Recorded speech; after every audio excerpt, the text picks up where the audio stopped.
السلام علیکم ورحمۃ اللہ وبرکاتہ نحمده ونصلی علی رسولہ الکریم اما بعد اعوذ باللہ من الشیطان الرجیم بسم اللہ الرحمن الرحیم۔ گناہوں کو بیان مت کریں۔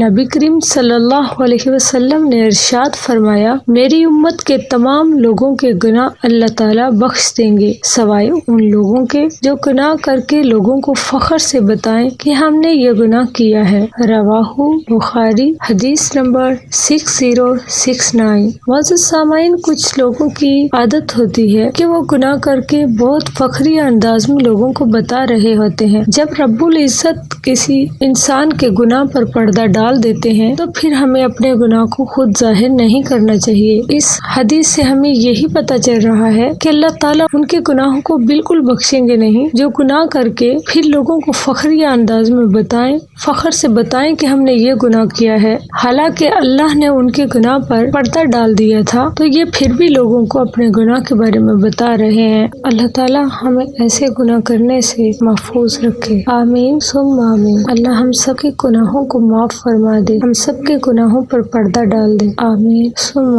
آمین۔